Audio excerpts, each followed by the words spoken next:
Si te interesa aprender a cultivar tu propia comida, esta es tu señal.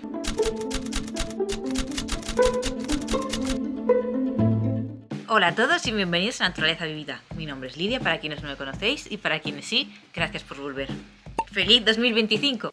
Con el año nuevo llegan los nuevos propósitos, y uno de ellos, sé que para muchos de los que me seguís, es aprender a cultivar vuestra propia comida, ya sea a una escala más o menos grande. Pero no estoy haciendo este vídeo solamente por eso, porque esté YouTube hasta arriba de vídeos que hacer en enero, cosas que hacer para el año nuevo, para el 2025.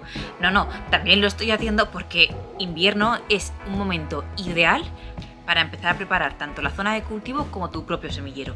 Por lo tanto, es el momento perfecto para alguien que quiere empezar a cultivar este año. Me pregunto si de cierta forma estarán un poco relacionados, no sé, ¿vosotros qué pensáis? Si esto de que la agricultura también como que se reinicie un poquito en invierno tiene algo que ver con los propósitos de año nuevo. Hoy me he vuelto a salir al jardín, hace un poquito de fresco, pero no me importa mucho porque es que no podía dejar pasar la oportunidad de filmar con este fondo tan bonito. Ya os pondré algún vídeo por aquí en edición, pero claro, es que esta maravilla que tenemos aquí en invierno, pues no podía dejarla pasar. En este vídeo lo que quiero tocar sobre todo son como unas nociones básicas de cómo empezar a cultivar. No quiero meterme en nada súper complicado, súper específico. Simplemente cómo empezar a hacer que vaya rodando esto, ¿no? Y además luego al final he incluido tanto algunos consejos como algunos errores comunes, porque creo que pueden ser muy útiles para alguien que está empezando. Y para los que estéis viendo esto, pero ya todos lo sabéis, pues quiero que me dejéis por comentarios si me he olvidado de mencionar algo o hay algo que veáis vosotros que es importante que también tengan en mente, pues lo dejáis por abajo y así seguro que hay gente que lo lee y le resulta súper útil. Lo primero para mí es, desde luego, familiarizarse con el calendario de cultivo de tu zona, con el calendario de cultivo en general, de actividades un poco en el huerto. Porque no quiero decir solamente de plantación o de siembra. Me refiero también pues, a cuando se prepara el suelo, cuando tienes que podar, cuando tienes que proteger las plantas del frío, todo este tipo de actividades que van unidos un poquito al cultivo de comida. Voy a ir estación por estación de forma un pelín genérica, ¿vale? Porque todo esto es prácticamente aplicable para todo el mundo, pero es importante que estén adecuados a tu zona, que una vez que ya tengas un poquito como las bases establecidas, pues ya encuentres un calendario o un sistema que a ti te sirva para la zona en concreto en la que estás. En invierno, que es ahora cuando estamos, toca sobre todo un poco las labores de mantenimiento, todo lo que sea pues arreglar o que en verano no vas a tener tanto tiempo para hacer. También proteger del frío, por supuesto. La planificación es muy importante y también la poda de muchos frutales que ahora mismo están durmiendo, están sin hojas y es un momento perfecto para podarlos. Cuando ya empieza a acabarse el invierno, ya de cara a que entremos un poquito más hacia la primavera, se pueden empezar a preparar los semilleros para poder plantarlos luego conforme avance un poquito el año, pero se pueden adelantar en casa como tenemos la calefacción y demás, pues sin problema podemos ir adelantándolos en casa. Ya de cara a la primavera pues empezamos a enriquecer el suelo, a poner las cosas que sean de siembra directa, incluso ya el plantero que teníamos preparado de finales de invierno vamos poniéndolo para que empiecen a arraigar y empiecen a crecer pues conforme nos vamos avanzando hacia el verano. Y además también es importante ir echando un ojo a las posibles plagas o a las posibles enfermedades que vayan apareciendo para que luego ya en las siguientes estaciones pues no nos generen un problema mucho más grande de lo que podría ser si las atajamos ahora. Para el verano pues es importante el riego porque se va a evaporar mucho más el agua. También podemos evitar parte de esto si ponemos un acolchado en el suelo. Empezamos la cosecha, por supuesto, ya que es lo más como agradable. En primavera también se puede recoger algo de las cosas que se plantan en invierno, pues estilo habas o guisantes, pero como os estoy hablando así un poquito en general, la cosecha importante viene en verano. También debemos proteger nuestras plantas pues tanto del sol como de los animalitos y las plagas que empiezan a proliferar en esta época. Y además hay que ir haciendo algunas labores de mantenimiento de nuestros cultivos, pues por ejemplo como podar los tomates o incluso también podar las pimentoneras, ir cuidando de que tengan una buena salud para que pueda seguir generando una buena cosecha. Y además, de cara al otoño empezamos ya el plantero de las cosas que vamos a poner en otoño o a plantar ya directamente pues todo tipo de calabazas y demás, que ya son una cosecha un poquito más tardía. En otoño, por supuesto, pues continuamos con la cosecha. Además, para mí otoño es un sinónimo de conservar comida, de hacer conservas de tomate y de ir guardando cosas para el invierno. Los cultivos que se van agotando, pues ya los vamos retirando y podemos ir plantando también pues las cositas que van a estar preparadas de cara al invierno, por ejemplo, los ajos o incluso algunas habas ya de cara más al final. Pues eso, para ir continuando con el ciclo. El segundo punto para empezar a cultivar en 2025 es el espacio que tienes. Generalmente cuando se empieza yo entiendo que no vas a tener mucho espacio, a ver, a no ser que hayas heredado algún campo o lo hayas comprado porque te hacía mucha ilusión, pero por lo que yo he visto por lo general cuando se empieza en pequeñito. Y de hecho yo hasta casi lo aconsejaría, porque a lo mejor empezar con un terreno muy grande, aunque si bien es ilusionador, también puede agobiar un poquito. Así que si tu zona es muy grande, yo empezaría pues poquito a poco. Tanto si vas a cultivar en terreno como si vas a cultivar en macetas, te diría que priorices. Que no intentes plantar ahora de todo el tiempo. Elige una serie de cultivos y ve familiarizándote con ellos y aprende cómo se comportan, cuándo se siembran, cuándo se recogen, qué necesidades tienen y poco a poco pues vas aumentando la cantidad de cosas que vas cultivando. A ver, no te digo que solamente tengas uno, pero para poder aprender bien cómo se van cultivando las cosas y demás, yo empezaría pues eso, de forma escalonada.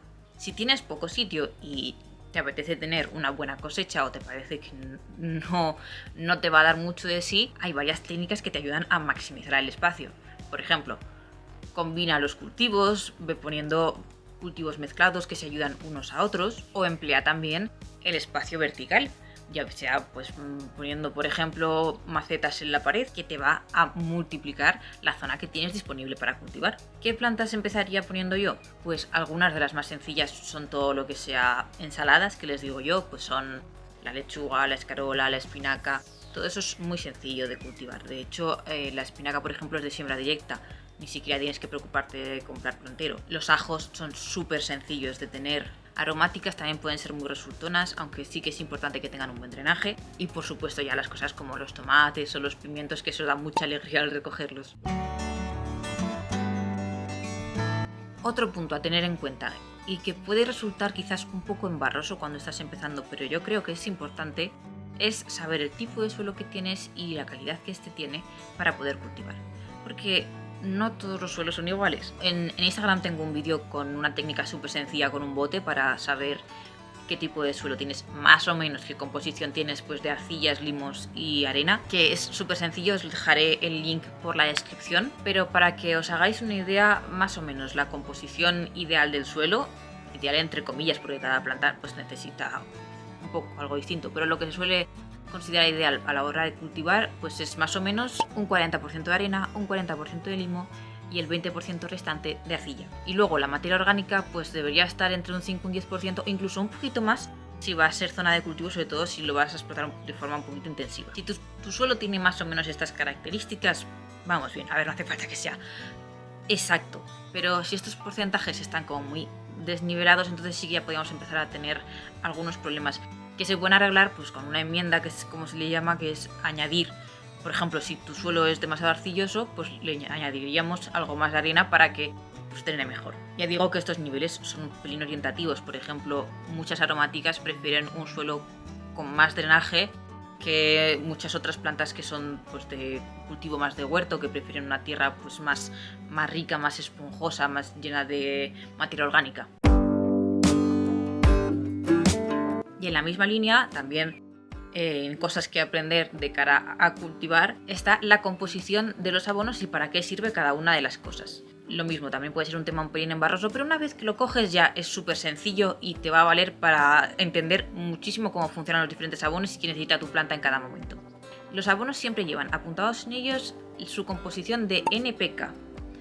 ¿Qué significa esto? Pues significa nitrógeno, fósforo y potasio. A grandes rasgos, porque estos nutrientes sirven para muchas cosas en la planta, pero de forma generalizada, el nitrógeno se emplea para las hojas, para las partes verdes, para favorecer que crezcan, que aumenten de tamaño, que echen más hojas. El fósforo ayuda mucho a las flores y a las raíces, por lo tanto, en esos momentos de floración que la planta está haciendo un esfuerzo extra, sería un momento ideal para añadirles un poquito más de fósforo. Y por último, el potasio ayuda a la fructificación. Y entonces ya cuando estamos generando frutos y demás, pues también sería un buen momento para darles un pequeño empuje. Todos los abonos van a tener nitrógeno, fósforo y potasio, pero lo van a tener en diferentes proporciones. Por ejemplo, un abono rico en potasio se leería así: 10, 5, 20. Cuando vemos 10, 5, 20 siempre va a estar en orden NPK. ¿Esto qué significa? Son porcentajes. Significa que un 10% de nitrógeno, un 5% de fósforo y un 20% de potasio. ¿Qué es el resto? Pues el resto son o bien otros micronutrientes o otros componentes, pero no es el abono como tal. Quizás también pues lo que sirve para que se quede junto, para que se quede líquido, otros componentes. Pero sabiendo esto ya podéis elegir el tipo de abono que más os interese según el momento. También a tener en cuenta si va a ser de liberación lenta o rápida. Los de liberación lenta significa, bueno, pues como el nombre dice, que van a estar añadiendo nutrientes a la tierra poco a poco durante el tiempo que tarden en degradarse, mientras que los de liberación rápida, que por lo general suelen ser estos abonos líquidos, van a ir directamente a la planta a darles un boost, un empuje de nutrientes para ese momento concreto. Y con esto pues ya tendríamos más o menos un poco las bases de lo que vendría a ser el cultivar. Veis que tampoco tiene mucho misterio, pero siempre hay cosas que se pueden hacer mejor y que se pueden hacer peor. Entonces, algunos errores comunes que no solamente me he encontrado, sino que yo me he tropezado con ellos, o sea que es algo súper normal. Y no lo digo como si yo fuera aquí una hortelana experta, que tampoco es mi intención. Lo primero es el marco de plantación. Cuando compréis las semillas, os fijáis que muchos vienen atrás escrito más o menos cuánto espacio hay que dejar entre plantas. Esto es pues eso, según el tamaño que vayan a alcanzar y cuánto espacio necesitan pues para desarrollarse bien. Pues con esto hay dos errores comunes. O bien plantarlo todo muy junto, de forma que no se van a poder desarrollar bien, se van a quedar un poquito raquíticas. O plantarlo todo muy separado, que es de lo que yo peco más. Y entonces lo que haces es pues reducir tu cosecha, porque si está demasiado separado estás perdiendo espacio para poner 2-3 plantas más. Regar, pero sobre todo regar en exceso. Porque cuando empezamos de forma como con mucho ímpetu, siempre parece que voy a echar un poquito más de agua, voy a ver si están bien regadas, tal. Eso puede ser súper perjudicial para las plantas, porque encharcarles las raíces les puede generar enfermedades. Por ejemplo, pueden empezar a pudrirse por las raíces y esto las acaba matando. Entonces es importante fijarse en cómo de húmeda está la tierra antes de regar. De hecho, hay muchas plantas que no les va a pasar nada porque se sequen, de hecho incluso hasta lo agradecen, hasta que la tierra se seque un poco antes de volver a regar. A ver, no estoy diciendo que las matéis de sed. Si veis que ya empiezan así como a ponerse secas y agobiadas, igual es demasiada poca agua.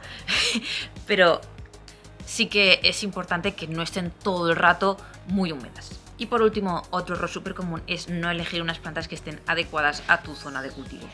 Porque al final siempre hay cosas que nos hacen mucha ilusión, pero es que necesitan unos cuidados que nosotros pues, o no les podemos dar, o va a ser muchísimo trabajo, porque no son de nuestra zona y ellas no van a vivir bien y nosotros no vamos a obtener una cosecha pues adecuada.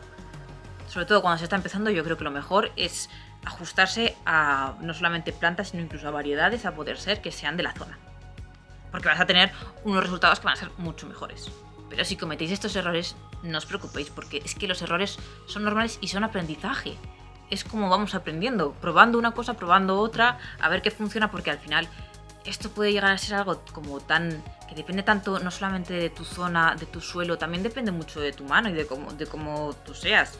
Porque, por ejemplo, donde yo tengo el huerto, es que veo a gente que tiene unas coles magníficas y el de al lado las tiene pues más pequeñitas, por así decirlo, pero si el suelo es el mismo, pero si el clima es el mismo, ya, pero la persona que las cultiva no. Y sin embargo, el que tiene las coles pequeñitas, pues tiene unas acelgas maravillosas y el de al lado, pues no tanto. Y antes de cerrar, pues unos consejillos así rápidos. Como os comentaba antes, pues ir aumentando poco a poco tu colección de cultivos para poderte familiarizar con unos y luego ir sumando otros, ir haciéndote cada vez más experto en una cosa. También es muy importante que estéis atentos y que vayáis revisando las plantas de vez en cuando, porque a veces parece que están muy bien, pero si te fijas un poquito más, pues vas a ver que tienen algún tipo de insectillo o que tienen algún tipo de hongo. Entonces es importante estar atento, estar un poco encima de ellas, para que cuando aparezca el menor signo de que va a haber pues una plaga o una enfermedad, lo puedas tratar y lo puedas atajar. Porque es mucho más fácil tratarlo cuando todavía no se ha ido mucho de madre, por así decirlo, que una vez que ya tienes toda la plaga, toda la enfermedad que te ha inundado, no solamente esa planta, sino todas las de alrededor, que ya empieza a ser más complicado. Además, también es súper útil mantener un registro. Porque, a ver, yo cuando empecé no llevaba un registro porque decía, no, yo me acordaré, no que va. No que va, porque no puedes llevarlo todo en la cabeza. Sí que es verdad que hay muchas cosas que vas a ir aprendiendo y que vas a ir como interiorizando, pero es mucho mejor llevar un registro, pues porque ahí puedes apuntar las fechas exactas, porque puedes apuntar cantidades, zonas, y ya ese espacio mental también lo liberas. No necesitas mantenerlo todo el rato dentro de la cabeza. Entonces es muy útil también a la hora de decir, oye, ¿en qué fecha planteé yo esto? Que luego me salió bien o que luego me salió mal, que se me helaron, que no sé qué. Vas, lo miras y ahí lo tienes todo. Y no solo eso, sino también habla con otros hortelanos. Porque si no, el camino puede ser un poco solitario, ¿no? Y además ellos saben y cosas que a lo mejor pues han probado antes que tú y que puedes aprender de ello.